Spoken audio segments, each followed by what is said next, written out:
Assalamualaikum warahmatullahi wabarakatuh. Perkenalkan, saya Dani Supramadani, NIM I022249. Saya akan mempresentasikan mengenai tugas besar PA1, yaitu Student Lounge atau kantin. Di sini saya berada di kelas E dengan dosen pengampu Ibu Triyuni Iswanti.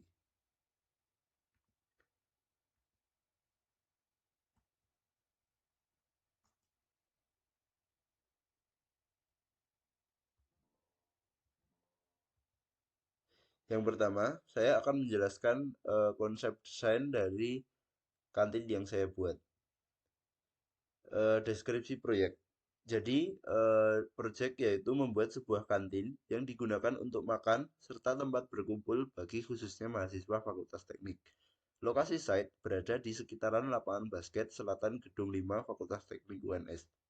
Luas site-nya adalah 150 meter persegi dengan panjang dan lebar 10 meter kali 15 meter. Luas lantai total kurang lebih 120 meter persegi dengan luas dasar bangunan kurang lebih 60 meter persegi.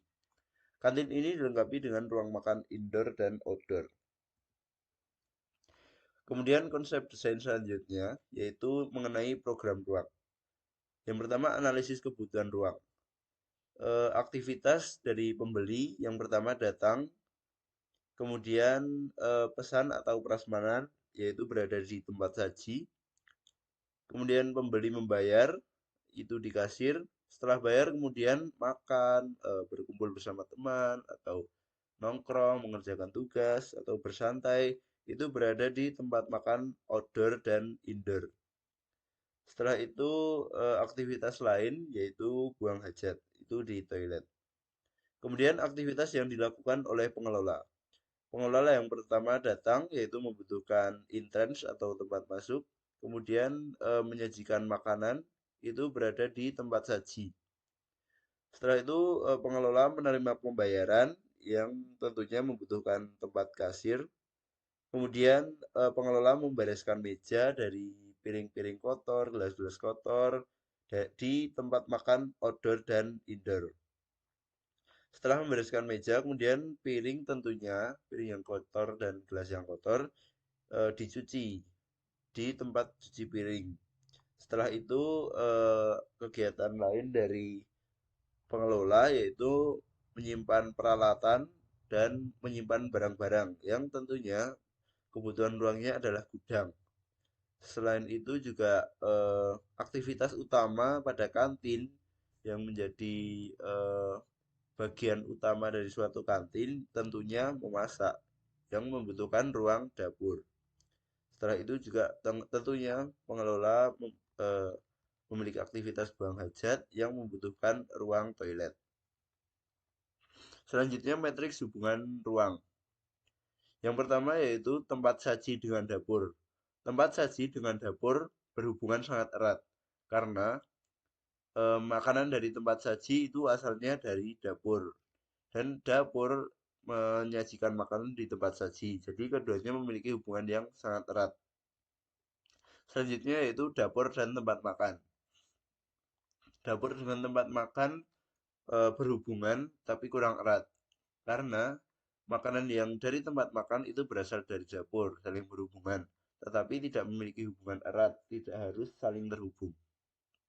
Kemudian tempat makan dengan kasir. Tempat makan dengan kasir berhubungan erat karena aktivitas pengguna atau pengunjung itu dari kasir membayar itu langsung ke tempat makan. Kemudian kasir dengan tempat cuci piring tidak berhubungan. Tempat cuci piring dengan gudang tidak berhubungan.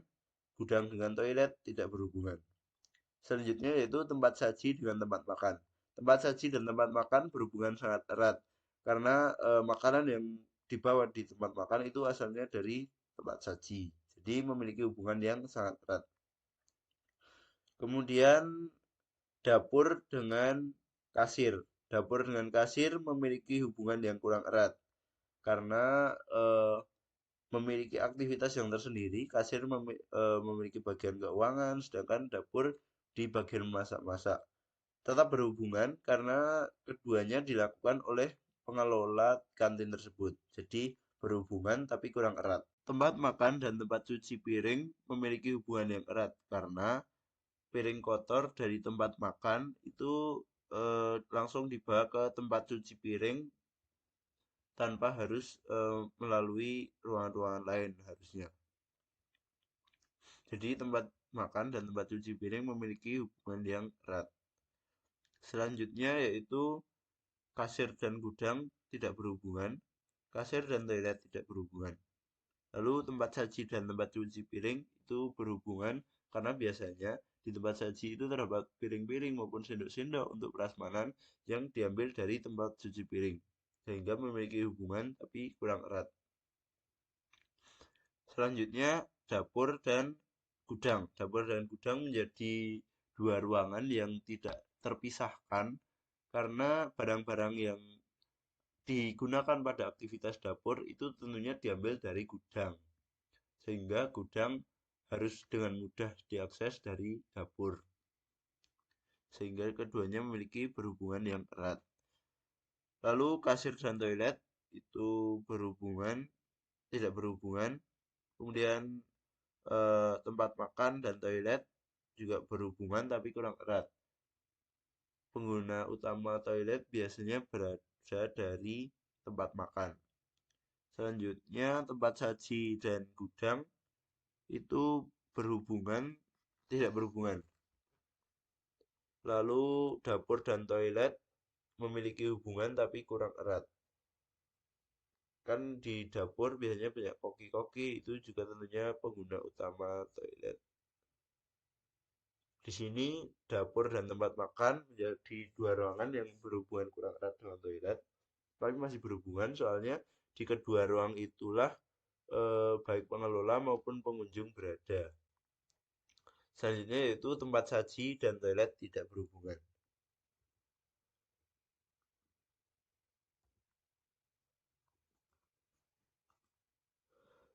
Selanjutnya gubahan massa.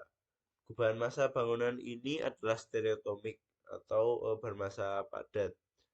Yang bentuk dasarnya yaitu persegi panjang. Persegi panjang itu kemudian dilakukan pengurangan di beberapa sisi sehingga membentuk pola kotak-kotak ya, tapi juga tetap bervariasi. Selanjutnya dilakukan eh, push eh, untuk pembuatan massa itu dengan ketinggian yang berbeda-beda sehingga dihasilkan variasi bentuk atau bentuk yang beragam, tidak hanya kotak-kotak saja, tapi juga memiliki variasi bentuk dengan ketinggian yang berbeda-beda ini. Selanjutnya setelah itu dilakukan pengurangan. Pengurangan ini dilakukan untuk membuat bukaan, mulai dari jendela, pintu masuk, pintu samping, dan bukaan untuk ventilasi. Selanjutnya dilakukan penambahan bentuk-bentuk kecil ya seperti kisi-kisi, kemudian topi-topi, serta pot-pot bunga di sisi-sisi bangunan dan hasil akhir bentuknya seperti ini. Ini yaitu gambar isometri bangunan. Masanya di hasil akhirnya masih terasa massa stereotomik ya. Walaupun di sini terdapat kisi-kisi tapi masanya secara umum masih terasa stereotomik. Kemudian ini sirkulasinya. Sirkulasi yang pertama adalah sirkulasi pengunjung. Aktivitas pengunjung yang pertama tentunya masuk melalui pintu masuk utama. Setelah masuk, pengunjung mengambil makanan di prasmanan atau memesan makanan kepada pengelola itu di tempat saji. Kemudian setelah di tempat saji mendapatkan makanan, lalu bayar. Itu ibaratnya cuma selangkah ya, soalnya jaraknya sangat dekat. Setelah bayar, kemudian bisa keluar melalui pintu samping untuk makanannya dibungkus, dibawa pulang lah ibaratnya. Atau makan di tempat itu langsung ke tangga yang menuju ke lantai 2. Jadi tangganya ini berada di tempat yang cukup tidak langsung terlihat tapi mudah diakses. Selanjutnya, aktivitas sirkulasi pengelola. Sirkulasi pengelola berkutat di tiga tempat. Aktivitas utama pengelola yaitu di gudang, dapur, tempat saji, serta kasir. Jadi di ketiga ruangan ini ruangnya harus saling terhubung dan saling mudah diakses. Karena ini ya juga merupakan inti dari bangunan kantin itu. Ketiga ruangan ini harus memiliki sirkulasi yang baik, saling terhubung dan saling mudah diakses. Kemudian selanjutnya yaitu sirkulasi toilet. Toilet berada di bagian luar bangunan, tapi masih tergabung dalam bangunan. Jadi untuk misalnya dari luar mau ke toilet itu bisa harus ke toilet tanpa harus masuk ke dalam bangunan. Namun juga toilet ini tidak berada di tempat tertutup, jadi keamanannya juga sudah terjamin. Untuk yang dari lantai 2 kan ini toiletnya di lantai 1, jadi untuk yang di lantai 2 harus turun melalui tangga, kemudian melalui koridor keluar lalu sampai di toilet. Sama halnya juga dari yang dari dapur itu juga melalui koridor lorong, kemudian keluar lalu sampai toilet. Tapi meskipun di luar itu sangat mudah diakses, tidak harus melalui ruangan-ruangan yang lain. Selanjutnya yaitu sirkulasi piring kotor. Piring kotor yang tentunya dari tempat makan di lantai 2, baik outdoor maupun indoor, itu dibawa melalui tangga, kemudian melalui koridor, dan langsung ke tempat cuci piring. Piring kotor ini sistemnya pakai tangga, bukan melalui tangga barang, atau lift barang, yaitu karena untuk memudahkan pengelola. Soalnya kalau pakai lift barang itu juga memakan tempat, juga pengelola juga harus lebih membutuhkan pekerjaan tambahan, mungkin seperti itu. Tapi kalau menggunakan tangga itu cukup simpel dan di sini saya melakukan modifikasi eh, luas tangga. Jadi lebar tangga menurut buku data arsitek edisi pertama itu disebutkan bahwa luas tangga untuk dua orang, dua jalur ya, dua orang, dua jalur, dan untuk aktivitas membawa barang itu 125 cm. Jadi ini cukup untuk orang naik dan orang turun secara bersamaan maupun membawa barang. Jadi ini sudah sesuai lebar tangganya. Untuk piring kotor juga sudah sesuai.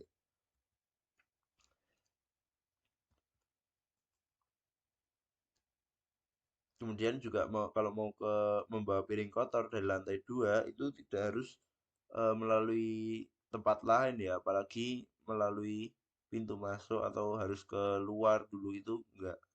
Jadi bisa diakses dari dalam. Selanjutnya yaitu pencapaian.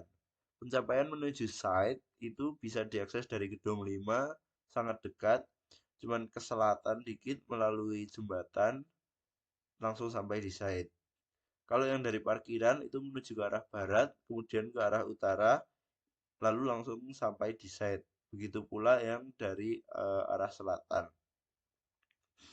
Mengapa site-nya di sini? Nah, itu alasan yang pertama karena aksesibilitas. Jadi site ini bisa diakses dengan mudah baik dari gedung 5 maupun dari parkiran, dari lapangan basket itu sangat dekat. Yang kedua adalah kebisingan. Ini di site yang berada di sini itu berada di paling jauh dari jalan aspal. Jadi bisa meredam kebisingan, apalagi kan di sini terdapat lembah teknik yang banyak pohon-pohon itu bisa mengurangi kebisingan dari jalan. Selanjutnya pencahayaan. Kan di UNS ini kalau siang biasanya kalau musim kayak gini terasa panas ya. Itu eh, ber- saya berada di dekat lembah teknik, jadi di hutan-hutan, jadi terasa mengurangi cahaya matahari. Sedangkan kalau cahaya matahari sore kan berada di barat. Kalau di barat itu sudah tertutup gedung 5 yang tingginya 4 lantai, jadi itu sudah menutupi silaunya cahaya matahari. Ini adalah gambar arsitektural. Jadi selain konsep, kemudian selanjutnya kita membuat gambar arsitektural. Yang pertama adalah denah. Denah ini dibuat sesuai standar gambar teknik komunikasi arsitektur. Denah ini dibuat dengan skala 1:50. Saya buat secara manual menggunakan drawing pen. Kemudian saya layout secara digital dengan di-scan. Di lantai 1 terdapat ruang tempat saji, kasir, dapur, tempat cuci piring, gudang, dan toilet yang berada di luar. Kemudian juga di sini terdapat notasi tangga. Lalu juga di gambar ini terdapat notasi potongan A serta notasi potongan B.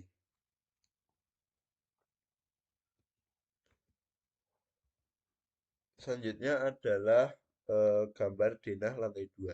Gambar denah lantai 2 ini juga sesuai dengan standar arsitektur dengan notasi-notasi yang sesuai dengan arsitektur. Di lantai 2 ini full tempat makan. Yang bagian sini tempat makan indoor, kemudian yang di sini tempat makan outdoor. Keduanya dibatasi dengan sekat kaca.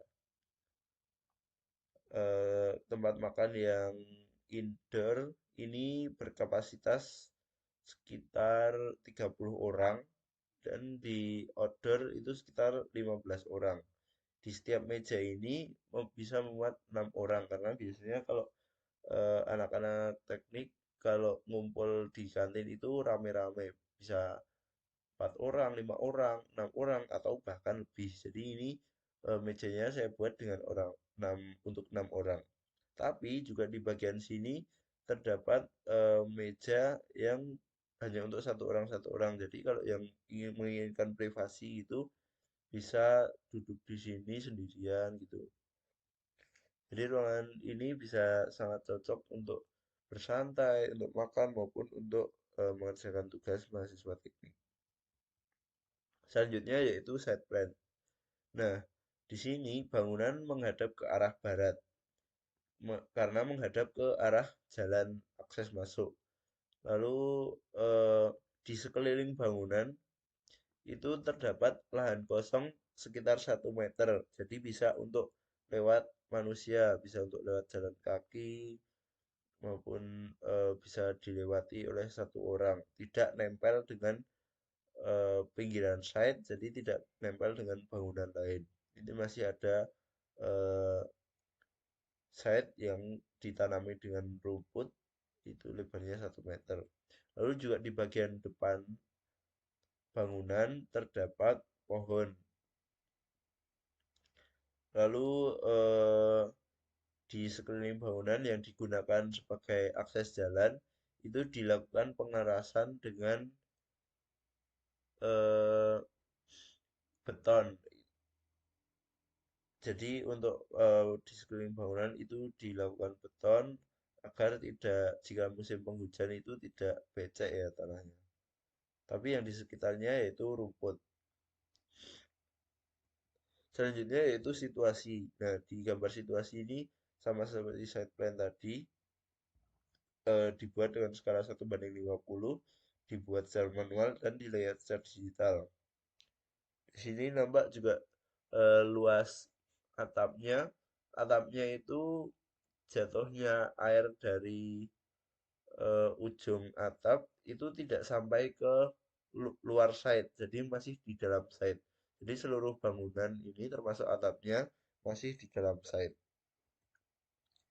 Selanjutnya gambar tampak. Nah, gambar tampak saya buat dengan skala 1:100. Soalnya kalau menggunakan skala 1:50 takutnya nggak muat ya. Ini karena gambarnya detail juga. Di sini detail terdapat notasi kaca, tanaman, roster, kisi-kisi itu notasinya sudah detail pada gambar tampak ini.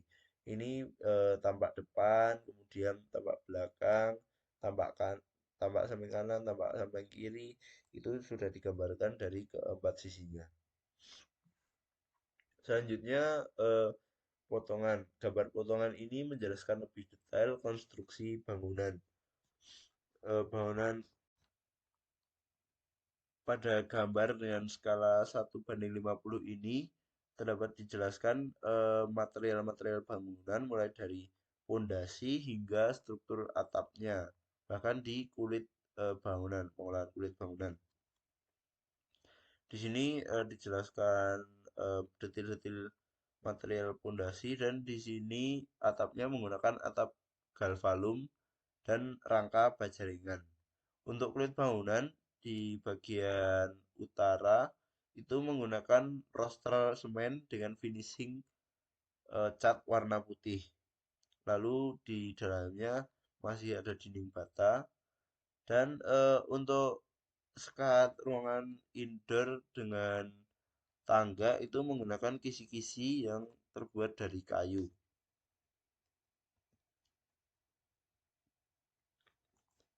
Untuk ketinggian lantainya, tinggi 0 lantai 1 dengan 0 lantai 2 yaitu 340 cm. Dan tinggi lantai 2 hingga ke plafon itu 2,9 cm. Di lantai 2 memang dibuat agak rendah itu agar suasana di tempat makan terasa lebih dekat ya. Nah, jadi memang tidak terlalu panas juga soalnya ini di dekat hutan. Selanjutnya potongan A ke A itu juga dijelaskan struktur pondasinya serta material pondasi. Dan di sini dijelaskan material atap itu atap menggunakan galvalum dan rangkanya baja ringan. Kemudian plafonnya itu menggunakan GRC board yang sudah terkenal awet. Selanjutnya ini merupakan gambar perspektif eksterior dengan sudut pandang mata manusia. Bahan ini dilihat dari arah depan kanan atau dari arah desainnya itu dari arah lapangan basket. Kalau kita dari lapangan basket ini bentuk bangunannya seperti ini. Di sini juga gambar perspektifnya saya buat dengan detail. Terdapat roster di sini, kemudian tanaman-tanamannya juga saya gambar. Kemudian juga di bagian depan di atas pintu masuk ini saya beri semacam tulisan kantin teknik. Jadi ini namanya kantin teknik. Kemudian juga terdapat kisi-kisi ini di bagian pintu masuk. Di sini juga terdapat batik ya sebagai ciri khas budaya UNS juga dan juga sebagai estetika. Ini gambar perspektifnya saya buat pakai tangan bukan secara digital. Tapi ya saya layout, saya scan secara digital. Selanjutnya yaitu perspektif interior. Ini juga dengan sudut pandang manusia, mata manusia yang jadi ini kita kalau berdiri di lantai 2 itu akan terlihat seperti ini. Ini terlihat meja-mejanya, terus di sini kisi-kisi yang tadi disebutkan. Nah, di sini tangganya itu berada di sisi sini. Terus kemudian kaca yang mengarah keluar. Jadi bisa melihat di arah lapangan basket. Selanjutnya yaitu 3D model serta maket. Ini maketnya saya buat menggunakan yellow board dengan ketebalan 3 mm ya. Maket ini saya buat dengan skala 1:50. Jadi ini sesuai dengan di gambar denah maupun di gambar potongan. Ini maketnya saya lem menggunakan lem yellow board dan memotongnya saya menggunakan cutter. Ini maket yang gambar di sebelah kiri itu foto maket jika dilihat dari depan kanan. Kemudian yang di gambar yang kanan itu jika dilihat dari bagian depan kiri. Lalu ini gambar yang kiri yaitu tampak kanan maket. Gambar yang kanan adalah tampak kiri maket. Gambar yang kiri adalah tampak depan maket ya. Yang Gambar di kanan itu tampak belakang maket. Ini merupakan jenis market studi, jadi memang tidak realistis. Selanjutnya yaitu saya lakukan modeling menggunakan aplikasi Enscape. Modeling di aplikasi Enscape ini menjadikan gambar realistis. Jadi ini desainnya sebelumnya saya buat di aplikasi SketchUp, kemudian saya ekspor ke Enscape. Jadi lebih realistis di sini, pohon-pohonnya juga realistis, tanaman-tanamannya juga terlihat nyata. eh, di bagian-bagian yang dari kayu juga terlihat seperti elemen kayu serta terdapat pencahayaan yang realistis. Ini dari arah depan kanan bangunan atau dari arah lapangan basket. Nah, bangunannya berwarna putih dengan aksen-aksen kayu serta roster sebagai variasi. Di bangunan juga terdapat banyak tanaman-tanaman agar bangunan terasa lebih semakin sejuk. Ini dari arah depan kiri atau dari arah kalau jalan kaki dari gedung 5. Nah, di sini terdapat aksen kayu dan variasi bentuk dari bagian kiri. Nah, ini tampak depannya juga terlihat realistis ya. Ini tampak dari samping kanan, ini dari samping kiri. Kemudian ini dari bagian atas. Nah, di bagian atas ini juga memperlihatkan dengan jelas atap galvalumnya. Kemudian ini dari belakang. Di bagian belakang memang simple itu karena view dari belakang itu hanya dari hutan, jadi tidak bisa dilihat dari belakang. Sekian, terima kasih yang dapat saya paparkan mengenai tugas besar PA1 Student Lounge ini. Semoga tugas ini dapat memenuhi kelulusan saya di PA1. Terima kasih atas perhatiannya dan mohon maaf apabila ada salah kata maupun salah dalam saya memberikan penjelasan. Saya mohon maaf sebesar-besarnya. Terima kasih. Saya akhiri. Wassalamualaikum warahmatullahi wabarakatuh.